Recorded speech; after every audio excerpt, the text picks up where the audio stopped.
मुझे उनका शेर अक्सर याद आता है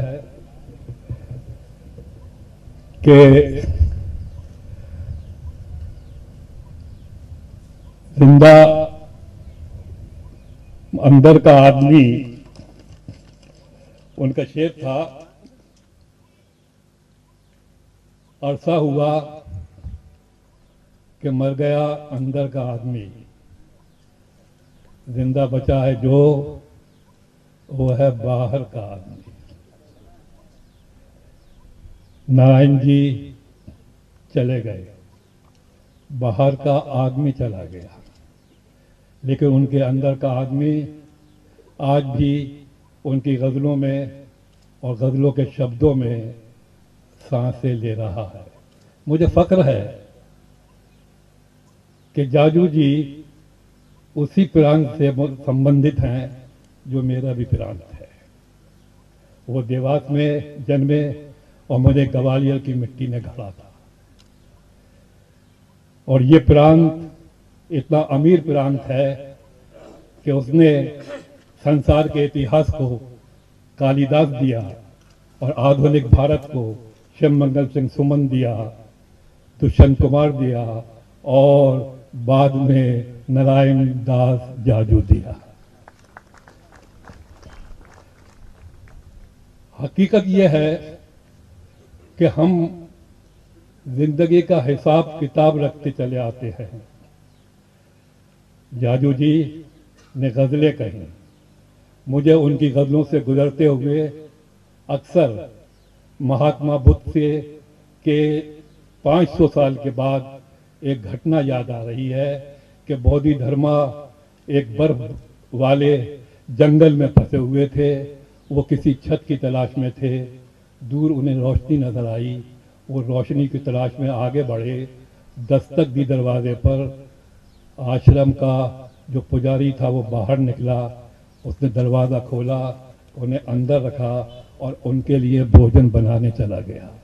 जब वो भोजन बनाकर वापस आए तो उसे देखकर हैरत हुई कि बोधि धर्मा महात्मा बुद्ध की काठ की मूर्ति को जला रहे हैं और उस पर हाथ ताप रहे हैं।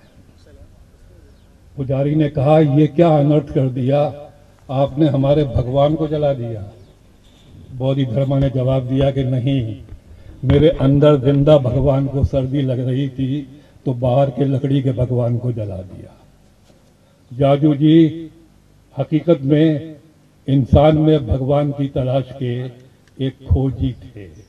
उन्होंने सूफियों की तरह से इंसान में भगवान की तलाश की है, और जब भगवान की तलाश की है तो मुझे गालिब का एक शेर भी याद आता है कि बस के दुश्वार है हर काम का आसा होना, आदमी को भी मयस्सर नहीं इंसान होना। जाजू जी ने इंसान में भगवान की तलाश की थी और गालिब ने आदमी और इंसान का फर्क बताकर ये जाहिर किया था कि माँ के पेट से जो पैदा होता है वो आदमी होता है, लेकिन आदमी को इंसान बनने के लिए एक लंबी यात्रा तय करनी पड़ती है, और जब यात्रा पूरी हो जाती है, आदमी इंसान बन जाता है, तो उसका नाम कालिदास हो जाता है, दुष्यंत कुमार हो जाता है, नारायण दास जाजू हो जाता है। मैं बधाई देता हूँ संजय जी को, जिन्होंने अपनी निजी विरासत को हम सब की विरासत बनाया है। उन्होंने सही कहा कि आदमी शरीर है, मट्टी है, और ब्रिजनाइन चकबत का शेर है कि जिंदगी क्या है, अनासिर में ज़हूर तरतीब, मौत क्या है, इन्हीं अज्जा का परिचय होना। ये 5 एलिमेंट जो हैं जब बिखर जाते हैं तो आदमी चला जाता है, लेकिन आदमी के अंदर का जो आदमी होता है, जिसके बारे में जाजू जी ने कहा है, वो आज भी उनकी गज़लों में जिंदा है, उस विरासत में जिंदा है जो संजय जी ने हम तक पहुंचाया है। और मुझे आशा है कि उनकी इंसानियत, उनकी मोहब्बत, उनकी सेकुलर मिजाजी हमेशा उनके शब्दों के माध्यम से हमारा मार्गदर्शन करती रहेगी। शुक्रिया।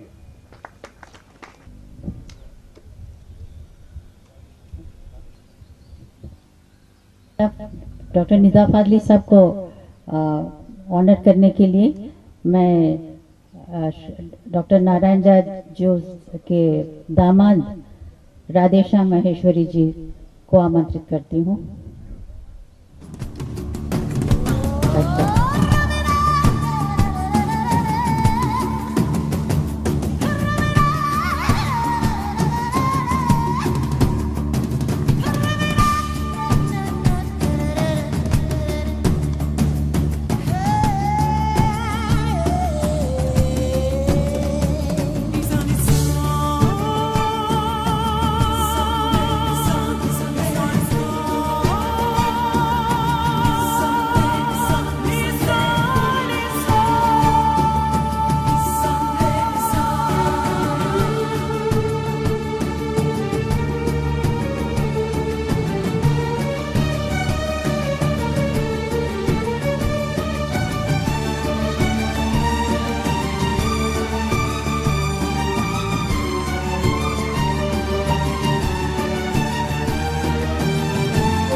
लिखता है तो आप यह कविताएं पढ़कर जहां अभी बात करी गई है श्री नारायण दास जी के लिए कि जिन्होंने इतना साहित्य लिखा, इतनी कविताएं लिखी, इतनी गजल लिखी कि हमारे को उनका परिचय आज हमारे पास में उपस्थित है। और वह इस रूप में कि जिस रूप में संजय जी ने कहा है कि एक परिवार हमारा अपना बायोलॉजिकल परिवार होता है और एक परिवार होता है एक्सटेंडेड परिवार, कि हम उस परिवार से बाहर निकलकर अपनी शाखाएं और दूर तक फैलाते हैं और इस प्रकार से हम अपने समाज के अंदर एक नया परिवर्तन लेके आते हैं, एक सकारात्मक रूप देते हैं। और वह बिल्कुल स्पष्ट है कि आज उनके जन्म दिवस पर उनकी मृत्यु के कुछ महीनों बाद में इतने अच्छे संस्कार नारायण दास जी दे के गए हैं कि आज हम उनको एक बहुत अच्छे रूप में यहाँ पर एक बहुत अच्छे पुरस्कार और गिफ्ट के रूप में हम उन्हें आज याद कर रहे हैं। मैं अपने हृदय की गहनतम गहराई से ऐसे महान परिवार को, ऐसे महान संस्कारों को बहुत बहुत शुभकामनाएं देता हूं और आशा करता हूं कि आने वाले सभी बेटे यह एक उदाहरण अपने माता पिता को दें, क्योंकि भारतीय संस्कृति के अंदर, इस सभ्यता के अंदर परिवार को बहुत बड़ा महत्व दिया गया है। और परिवार ही एक ऐसी इकाई होती है कि जो समाज के अंदर एक सामाजिक स्वास्थ्य लेके आ सकती है। परिवार टूट रहे हैं, उन्हें टूटने से बचाने के लिए मुझे पूरा विश्वास है कि भारतीय संस्कृति और सभ्यता इस पूरे विश्व के अंदर एक बहुत बड़ा उदाहरण बन सकती है। और एक उदाहरण आज इस संध्या में यहां पर हमारे सामने संजय जाजू जी के सामने उपस्थित है। किसी ने सही कहा है कि जब एक बेटा गया और उसने कि 10 भाई बहन थे तो उसने कहा अपने पिता माता से कि मामा मेरे को ये बताओ कि बच्चे आते कहां से। 10 भाई बहन थे तो हर भारतीय महिला तो यही कहती है कि बेटा बच्चे भगवान के यहां से आते हैं। तो दौड़ के अपने पिताजी के पास गया जो कि साइंस स्कॉलर थे और कहा कि पापा पापा मेरे को ये बताओ कि ये बच्चे आते कहां से। तो साइंस स्कॉलर थे तो उन्होंने कहा कि बेटा हम सभी तो बंदरों की औलाद हैं, ये सभी बंदरों से आते हैं। तो दौड़ के माँ के पास गए कि मामा मैं तो बिल्कुल कंफ्यूज हो गया, आप कह रही है बच्चे भगवान के यहां से आते हैं, पापा कह रहे बच्चे बंदरों से आते हैं, मम्मी सच्ची बताओ कि बच्चे कहां से आते हैं। तो माँ ने कहा बेटा मैं अपने वंशजों की बात कर रही हूं, ये इनके वंशजों की बात कर रही हूं। कहने का तात्पर्य यही था कि हमें अपना परिचय होना चाहिए, बायोलॉजिकल हो या संस्कारों से हो, साहित्य से हो, हम किन ऋषि मुनियों की औलाद हैं, संतान हैं, हमें किस तरह की सारी चीजें हमारे जीन्स में मिली है, हमें वह आना चाहिए। और यही विज्ञान और साहित्य का समावेश ही आने वाले समय के अंदर बहुत कुछ उभर कर आएगा। मैंने अपनी एक पुस्तक आतंक के छोर पर जो कि स्वाधीन जी के अधीन रहकर आगे मैंने बढ़ाई थी, उसके अंदर मैंने यही कहा था कि कविता का विज्ञान क्या है। मेरे चाचा जी श्री महेश चंद्र जी पुरोहित ने कभी लिखा था कि वीणा के तार जब अनुभूतियों की झंकार से, अनुभूतियों की चोट से झंकृत होते हैं तो उससे उत्पन्न झंकार का नाम कविता है। पर वास्तव में होता क्या है कि वीणा हमारे दिमाग है जहां पर कि बाहर से कई तरीकों से एक सूचना आती है। यहां से कुछ ऐसी वेगस नर्व होती है कि जो शरीर के हमारे वक्षस्थल के अंदर हृदय को अपनी सप्लाई देती है।